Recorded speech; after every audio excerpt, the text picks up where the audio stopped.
들리시나요? 지금은? 네네. 재가노인 시설이 뭔지를 아셔야지만 이거를 이해할 수 있을 것 같아서요. 재가노인 시설이라는 것은 집가짜를 써서 집에서 복지 서비스를 이용하는 거죠. 그러니까 장기 요양 중에서 방문 요양이나 지하관이나 단기 시설 같은 거를 얘기를 하고요.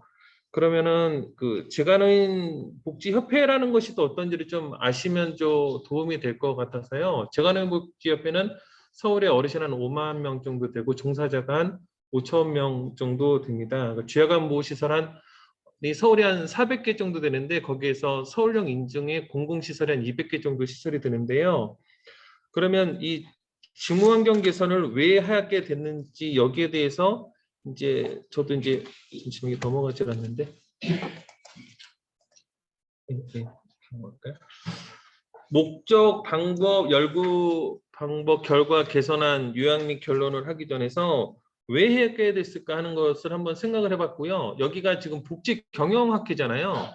그래서 복지를 어떻게 경영적으로 할 수 있는지에 대해서 저를 한번 돌이켜보면서 한번 개입을 했으면 했습니다.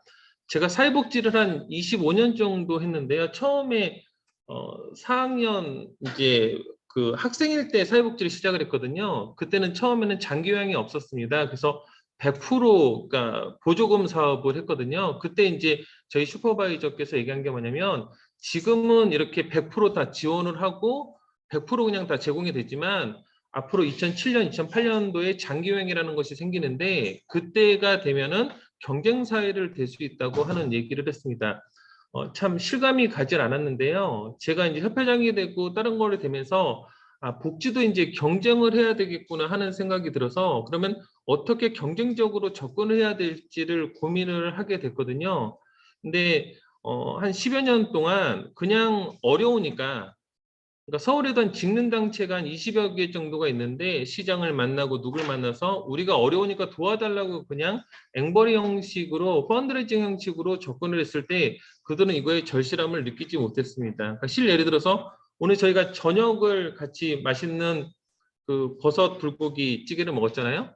근데 만약에 그러지 않고 그거를 이제 그 100% 보조금 사업이라고 한다면 그렇게 그 저녁을 먹었겠죠. 근데 만약 여러분들한테 2만 원이나 만 원을 줘서 뭐를 드시려고 생각을 하냐면은 여러 가지를 먹어보겠죠. 난 햄버거를 먹을까? 돈가스를 먹을까? 아니면 다른 거를 먹을까 생각을 할 수 있겠죠. 그러면 거기에서 어떻게 살아남을지를 생각을 해야 되는데 그거를 그러면 어떻게 이게 필요성을 하고 왜 활성화를 돼야 되는지를 시설 중심으로 생각을 하고 정책을 가지신 분들한테 접근을 했을 때 그냥 그것을 접근을 할 수는 없었고 그냥 필요성을 느낄 수는 없었기 때문에 이거를 어떻게 하면 좀 더 학문적으로 접근할 수 있을까를 생각을 해보게 되었습니다. 그러면 왜 데이케어 센터를 중심으로 요양보호사 중심으로 접근을 했냐고 제가 해서 물어볼 수가 있는데요. 저희가 뭐 사회 서비스원이나 다른 거에서 100% 공공의 서비스가 됐는데 데이케어 센터라고 하는 거는 뒤에서도 좀 나오겠지만은 서울에서는 약 한 1억 정도의 정부 예산을 지원하고 있기 때문에 제가 해서의 또 다른 공공성을 확보할 수 있다고 생각이 들었고요. 요양보호사로 직군을 선택한 거는 뭐냐면 데이케어 센터의 직군이 요양보호사가 제일 많았습니다. 제가 이제 두 번의 연구조사를 했는데 한 번은 뭐 사회복지사, 요양보호사 직군에 상관없이 데이터를 하다 보니까 직무가 다른데 어떻게 비교를 할 수 있냐는 그래서 가장 많은 직군이 포함되어 있는 요양보호사를 중심으로 연구를 적용하게 되었고요. 이걸 통해서 그러면 성별, 나이, 학력 그리고 이런 스트레스가 받을 수 있는 행정적인 업무나 이런 거를 어떻게 접근할 수 있는지를 한 번 더 인구학적으로 한번 살펴봤고요. 그러면 그거에 대해서 어떤 척도를 갖고 적응할까 생각을 했을 때 제가 그렇게 현장 중심이지 학문적인지는 잘 못해서 수십 편의 논문을 찾아봤더니 그 척도가 자아 탄력성, 스트레스, 그리고 직무 만족을 해서 원래는 이직 의도까지 했는데 이 제 논문에서 이직 의도까지가 막 퇴사하고 그럴 때까지는 하지 못해서 이 세 가지 척도를 갖고 적응을 하게 되었습니다. 그러면 그걸 통해서 이 서울만 갖고 하면은 그럴 것 같아서 서울 지역과 충청도, 경상도의 지역적 특정도 한 번 더 살펴봤고요. 그거의 스트레스와 만족도를 통해서 접근을 해봤습니다. 좀 전에도 말씀드렸듯이 그 좋은 돌봄 인증이라는 것이 서울에는 있어서 지방에 어디에도 없었기 때문에 그러면 이 직군에 대한 요양보호사의 좋은 돌봄 인증이라는 시스템을 통해서 복지 시스템을 개선할 수 있지 않을까 통해서 한번 데이케어 센터를 대상자로 했었고요.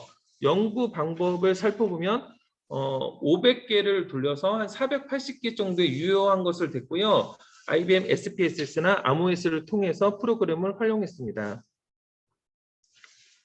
그래서 조사자는 처음에는 제가 잘 좀 실수를 해서 그러니까 직군을 전부 통째로 해서 했기 때문에 그 데이터를 좀 아쉬움이 남아서 다시 한번 통해서 500불을 통해서 직군의 요양보호사를 통해서 그걸 통한 유효한 숫자를 통해서 접근을 했었고요. 그거를 빈도 분석과 기술 통계와 상관관계와 희귀 분석을 통해서 어떻게 하면 이거를 학문적으로 접근할 수 있을지에 대해 특정 도구는 좀 전에도 말씀드렸듯이 직무 스트레스, 직무 만족, 자아 탄력성인데요. 이것을 현장에서 어떻게 하면 될 수 있지를 생각을 했었고 다른 척도를 하는 것보다 기존에 일관적으로 많이 쓸 수 있는 척도를 통해서 하는 것이 현장에 좀 더 개선을 할 수 있어서 이 세 가지 척도를 했고요. 이 세 가지 척도를 현장에 맞게 생각을 했습니다. 그래서 스트레스라는 척도를 어르신 업무가 있을 수도 있고 행정적인 거, 동료 간의 관계, 이 보호자 뭐 경제적인 이런 스트레스를 받게 되는데 그럼 이제 탄력적으로 어떤 것을 적용을 했을 때 나중에 이제 개선 방향이 들어가거든요. 그럼 개선 방향을 통하면 만족도가 높아질 수 있을지 않을까 생각을 했었고요. 실례는 이것이 작년에 서울시하고의 조율을 통해서 한 18억 정도의 예산을 확보를 했고요. 이것을 또다시 다시 다음의 연구를 통해서 좀 더 확대될 수 있는 것은 결론적으로 다시 한 번 더 말씀을 드리도록 하겠습니다. 연구 결과를 좀 더 살펴보시면 잘 아시겠고 예상할 수 있겠지만 여자분들이 90% 이상을 참여를 했었고요. 경력은 3년 미만이 대부분이었습니다. 그리고 연령도 50대, 60대 이상이 됐었고요. 학력도 고졸 미만 정도가 많았고 지역은 서울에 많았고 200만 원 밑이었습니다. 저는 이런 생각을 참 많이 합니다. 그러니까 우리 시설, 저도 이제 주야간보호소 데이케어 센터를 운영하는데 직원들한테 항상 보호자분들이나 누가 오면 그런 얘기를 하거든요. 너의 어머니가 우리 센터에 보내지면 다닐 수 있겠느냐 하는 얘기를 하거든요. 잠깐 다르게 생각을 해서 저희 아들 둘이 있는데 첫째는 수학학과를 해서 시립대를 갔고 둘째 아들은 이제 사회복지학과를 갔거든요. 제가 환경에 우리 아들이 내 대를 해서 다시 일을 할까를 곰곰이 고민을 했을 때 이런 시스템에서 우리 아들 보고 일을 하라고 하면 안 할 것 같아요. 지금 사회복지 1학년인데 헤어 미용을 배울까 하는 고민을 하고 있거든요. 고등학교 때 우리 아들이 사회복지를 간다고 하니까 꿈의 대학이라는 데서 사회복지 현장 미리 공부를 했거든요. 대학에 가면은. 근데 교수님이 얘기를 한 거예요. 너 사회복지 힘든데 왜 하려고 하느냐. 저희 아버지 사회복지사인데 괜찮게 살던데요. 그런 꿈을 했는데 아직까지 이런 현실로는 지금 앞에 미래의 학생들이 정말 이 사회복지를 할 수 있을지 고민이 들게 되었습니다. 그래서 직무 스트레스를 어떻게 행정적 이런 스트레스나 그거를 최소화할 수 있고 자아 탄력성을 통해서 자신의 만족감과 대인관계를 할 수 있을지 그리고 스트레스라는 하위 요인을 행정적인 거나 보호자 관계나 이런 것을 통해서 자아 탄력성을 통해서 스트레스가 낮아질 수 있을지를 고민하게 되었습니다. 이제 개선안이 되겠는데요. 그래서 첫째 휴게 시간, 휴일 보장, 여가 공간, 그다음에 IoT 사업, 처우 개선, 경제적 안정을 하는데요.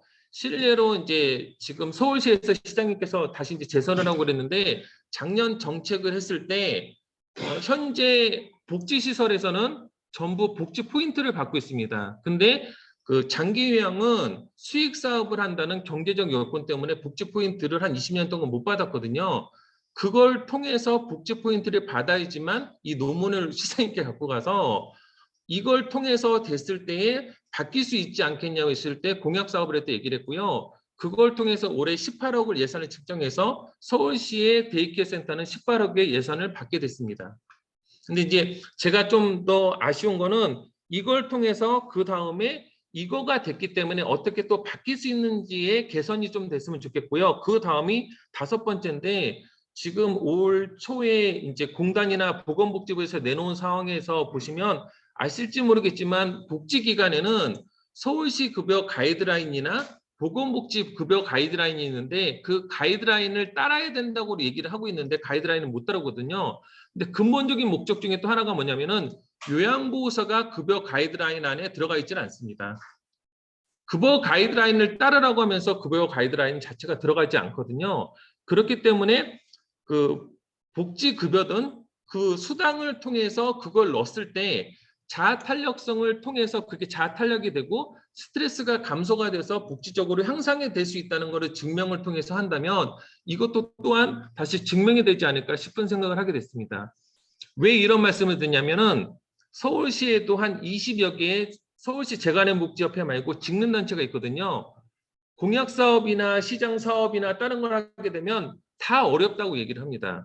그러면 이 어렵다고 하는 거를 왜 도와줘야 되는지를 확보한 투자 대비 경영학적으로 산출을 해야지만 그것을 얻을 수 있는데 그러지 않고 어렵다고만 얘기를 하니까 제가 이런 조사나 그런 걸 하기 전에 100만 원 하나를 올리는데도 정말 어려움이 많았거든요. 근데 이거를 통해서 숫자를 투여를 해서 복지 포인트나 급여에 대한 장기 요양에서의 요양보호사가 들어갔을 때 개선에 대한 자아탄력성을 통해서 스트레스가 감소됐다는 것을 증명했을 때 연구조사가 학문적으로나 다른 것으로 변화가 될 수 있다고 저는 생각을 하게 됩니다.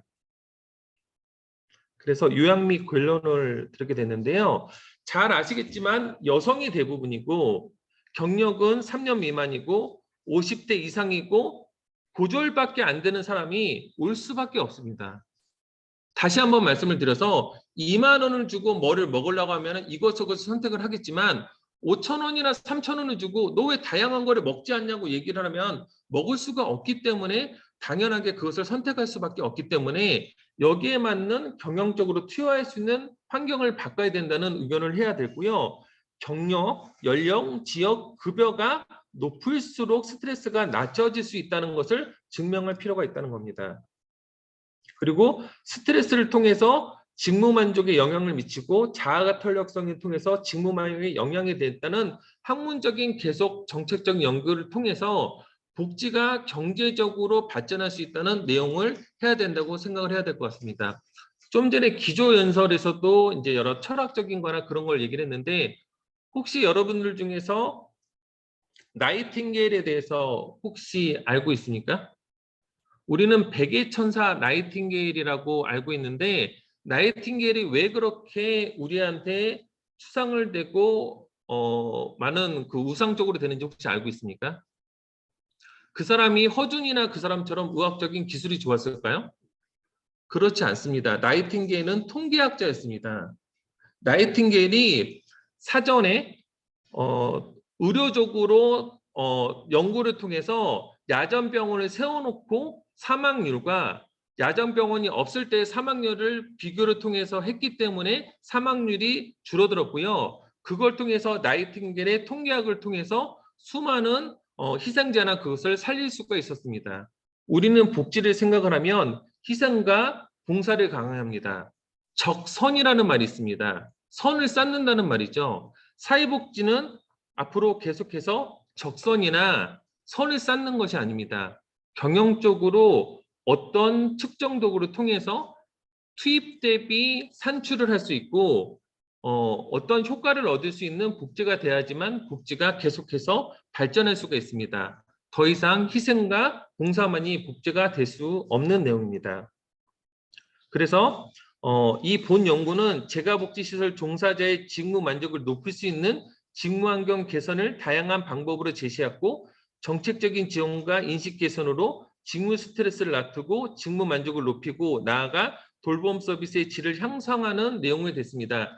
지금 이 연구가 단순한 척도를 통해서 일부적인 복지 포인트를 받을 수 있는 내용이 됐다면 후속 연구나 다른 걸 통해서 재가복지 현장이 발전이 되고 개선이 돼서 보호자분들이 정말 보내고 싶은 시설 그리고 사회복지 후배들이 일할 수 있는 환경이 될 수 있는 연구가 꾸준히 이 연구를 통해서 됐으면 좋겠다는